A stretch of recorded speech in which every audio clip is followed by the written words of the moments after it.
Assalamualaikum warahmatullahi wabarakatuh. Oke teman-teman, kali ini kita dari kelompok 10 akan membahas tentang ayat-ayat dan hadis mengenai wadiah dan waris. Buat teman-teman yang penasaran, langsung aja simak videonya. Baiklah, kita akan membahas tentang ayat-ayat mengenai wadiah dan waris.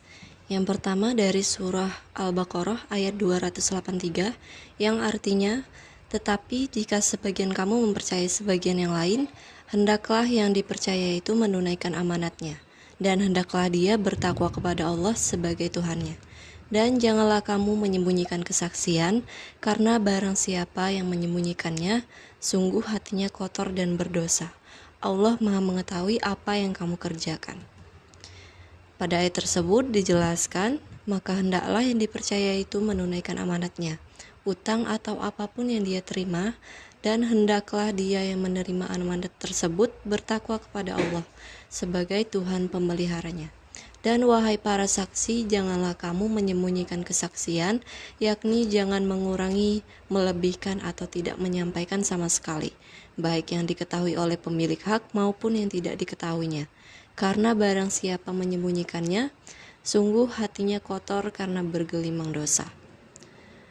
Selanjutnya pada Quran Surah Ali Imran ayat 75 yang artinya, dan di antara ahli kitab ada yang jika engkau percaya kepadanya harta yang banyak, niscaya dia mengembalikannya kepadamu. Tetapi ada pula di antara mereka yang jika engkau percayakan kepadanya 1 dinar, dia tidak mengembalikannya kepadamu, kecuali jika engkau menagihnya.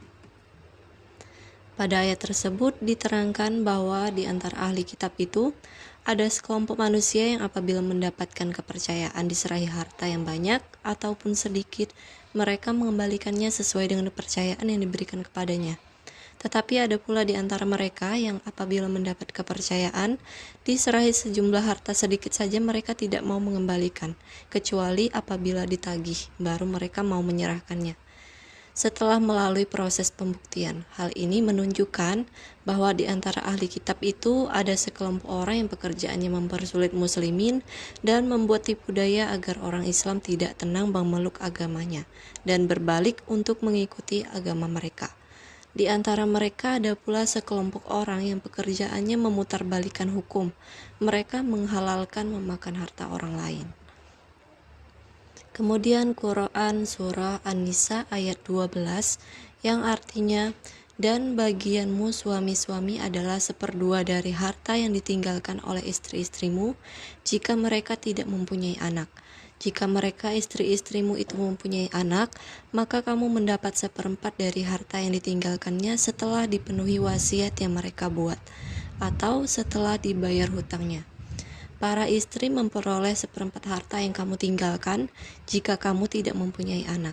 Jika kamu mempunyai anak, maka para istri memperoleh 1/8 dari harta yang kamu tinggalkan, setelah dipenuhi wasiat yang kamu buat atau setelah dibayar hutang-hutangmu. Jika seseorang meninggal, baik laki-laki maupun perempuan yang tidak meninggalkan ayah dan tidak meninggalkan anak, tetapi mempunyai seorang saudara laki-laki yang seibu atau saudara perempuan, maka bagi masing-masing dari kedua jenis saudara itu terbagi 1/6 harta.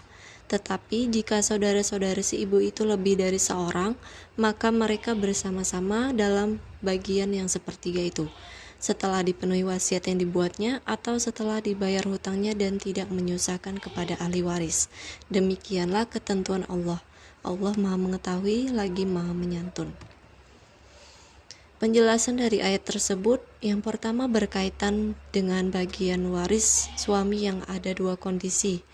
Yang pertama, bila istri tidak mempunyai anak, termasuk pula tidak mempunyai cucu dari anak laki-lakinya ke bawah secara mutlak, baik laki-laki ataupun perempuan, baik 1 atau lebih, baik dari suami yang mewaris atau mantan suaminya, maka suami mendapat bagian separuh dari harta warisan istri.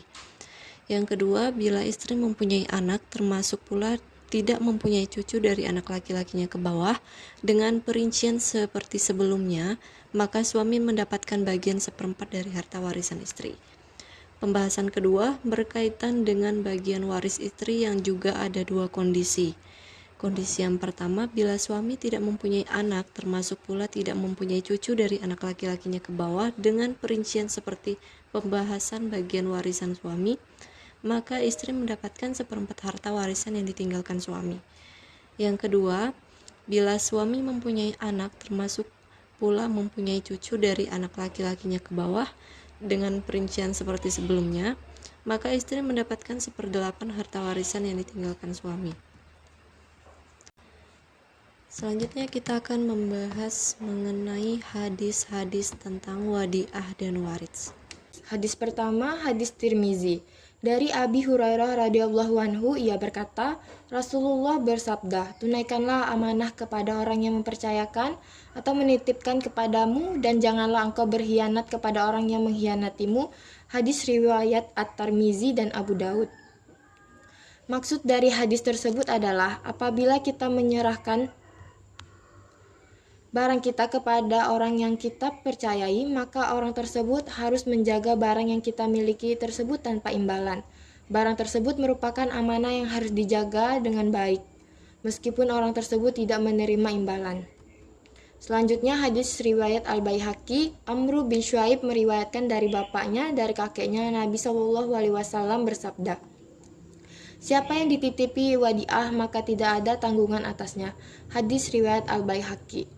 Para fuqaha sepakat bahwa al-wadi'ah itu merupakan akad amanah. Status al-wadi' adalah yad al-manah. Karena itu jika harta wadi'ah itu hilang, rusak, atau lainnya, al-wadi' tidak bertanggung jawab dan tidak menanggungnya kecuali jika itu karena kesengajaan atau ia lalai menjaganya.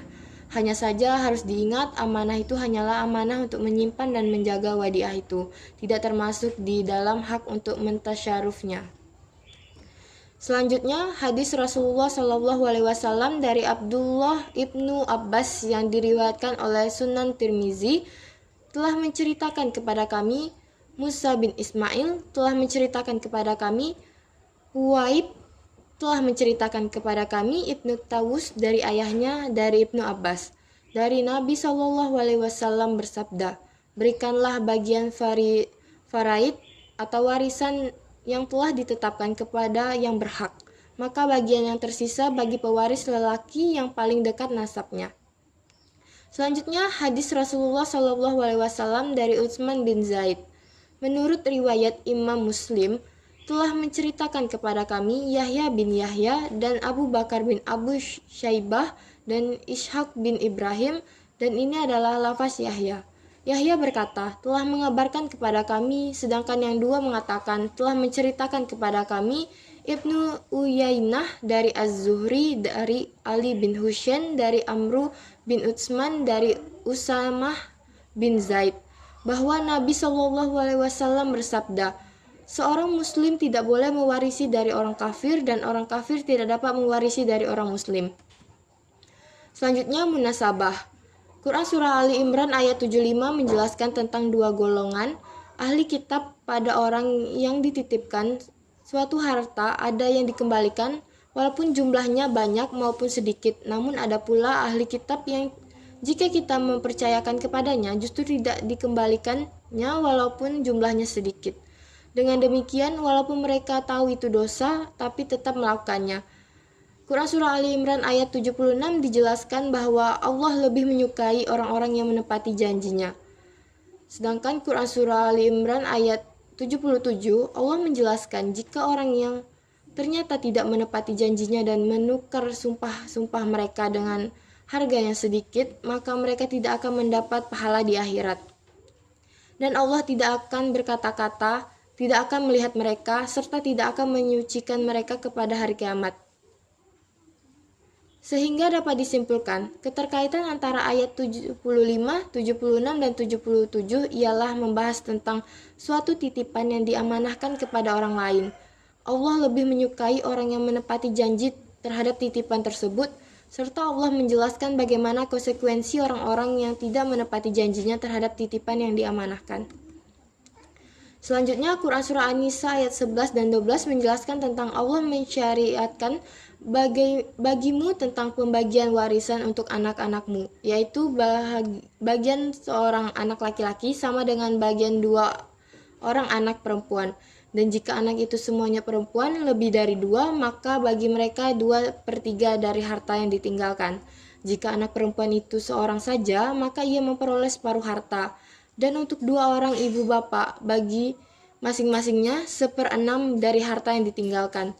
Jika yang meninggal itu mempunyai anak, jika orang yang meninggal tidak mempunyai anak dan ia diwarisi oleh ibu bapaknya saja, maka ibunya dapat 1/3. Jika yang meninggal itu mempunyai beberapa saudara, maka ibunya mendapat 1/6.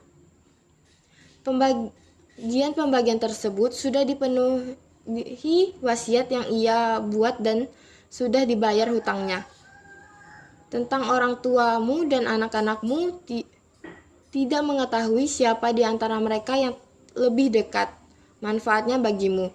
Ini adalah ketetapan dari Allah. Keterkaitan kedua ayat tersebut ialah membahas mengenai aturan dalam pembagian harta warisan. Yang terakhir, hal ini berkaitan dengan surah Al-Baqarah ayat 283 dan 284 yang menyatakan bahwa Allah menjelaskan segala sesuatu yang ada di langit dan di bumi hanyalah miliknya. Manusia sebagai hamba hanyalah mendapat titipan atas yang dimiliki Allah. Allah Maha mengetahui segala sesuatu yang disembunyikan dan akan dimintai pertanggungjawaban atas segala perbuatan manusia. Dan ia tidak menyukai hamba-hamba yang menyembunyikan sesuatu yang buruk padahal ia mengetahui jika perbuatannya salah.